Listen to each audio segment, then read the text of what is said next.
ಯಾದಗಿರಿ ಜಿಲ್ಲೆಯ ಶಹಾಪುರ ತಾಲೂಕಿನ ಸುಕ್ಷೇತ್ರ ಮಹಲ್ ರೋಜಾದಲ್ಲಿ ಸೋಮವಾರ ನೂತನ ಬಸ್ ನಿಲ್ದಾಣ ಉದ್ಘಾಟಿಸಲಾಯಿತು.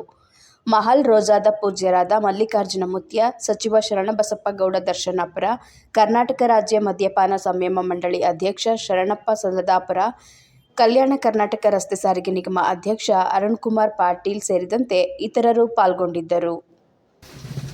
ಈಗಾಗಲೇ ಅರುಣ್ಕುಮಾರ್ ಪಾಟೀಲ್ ಅವರು ಈ ಒಂದು ಬಸ್ ನಿಲ್ದಾಣನ ಉದ್ಘಾಟನೆ ಮಾಡಿ ತಮ್ಮನ್ನು ಉದ್ದೇಶಿಸಿ ಮಾತನಾಡಿದ್ದಾರೆ.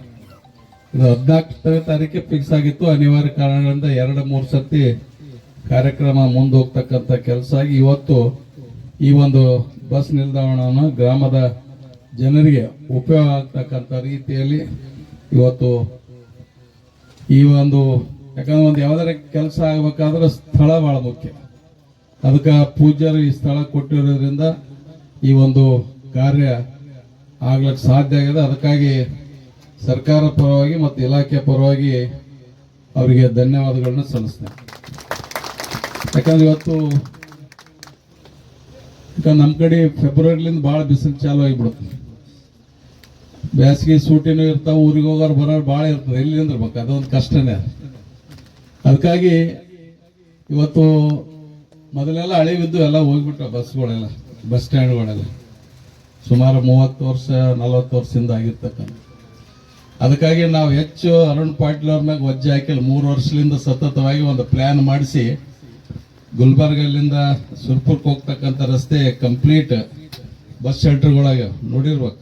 ಭೀಮರಾಗುಡಿ ಸರ್ಕಲ್ ಕಾದ, ಉಲ್ಕಲ್, ಮುಡ್ಬೋಳು, ಮದ್ದರ್ಕಿ, ಸಾದ್ಯಾಪುರ, ಹಳ್ಳಳ್ಳಿಲಿಂದ ಈ ಕಡೆ ರಸ್ತಾಪುರು, ಹತ್ತಿಗೌಡ್ರು ಮಾಡಿಸಿಲ್ಲ, ದೊಡ್ಡದಾದ. ಈ ಕಡೆ ಮಂಡಗಳ್ಳಿ, ಆಮೇಲೆ ಗೋಲ್ಪಲ್ಲಿ, ಗುಡ್ಸಲು, ವಿಭತ್ತಳ್ಳಿ ಇವೆಲ್ಲ ಕೂಡ ಮಾಡಿಸಿದ. ಅದಲ್ಲದೆ ಇವತ್ತು ಕೆಂಬಾವಿ ಈ ಕಡೆ ಹೋಗ್ತಕ್ಕಂಥ ಮೇನ್ ರೋಡ್, ಸಿಂದಗಿ ಹೋಗ್ತಕ್ಕಂಥ ರಸ್ತೆ ಕೂಡ ಅಲ್ಲೆಲ್ಲ ಕೂಡ ರಬ್ನಳ್ಳಿ ಇರ್ಬೋದು, ಗೋಗಿ ಪೇಟ್ ಒಳಗಡೆ, ದರ್ಶನಾಪುರ, ಚಾಮನಾಳು, ಏವೂರು, ಮಲ್ಲ ನೀವು ಹೋಗ್ತಾ ನೋಡ್ಬೋದು. ಒಂದು ಮಾಡೆಲ್ ಮಾಡಿಸಿವಿ.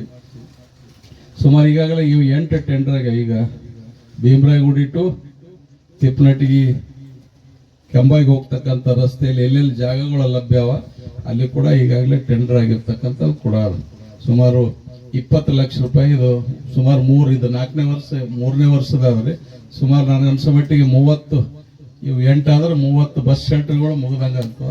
ಮುಂದಿನ ವರ್ಷ ಇನ್ನೂ 2 ವರ್ಷ ಅಧಿಕಾರದಾಗ ಒಂದು 20 ಮಾಡಿದ್ರೆ ನನಗೆ ಅನ್ಸೋ ಮಟ್ಟಿಗೆ ರೋಡ್ಗಳಿಗೆ ಇರ್ತಕ್ಕಂಥ ಊರುಗಳಿಗೆ ಎಲ್ಲ ಕೂಡ ಬಸ್ ಶೆಲ್ಟರ್ ಕೊಡ್ತಕ್ಕಂಥ ಕೆಲಸ ಆಗುತ್ತೆ ಇವತ್ತು.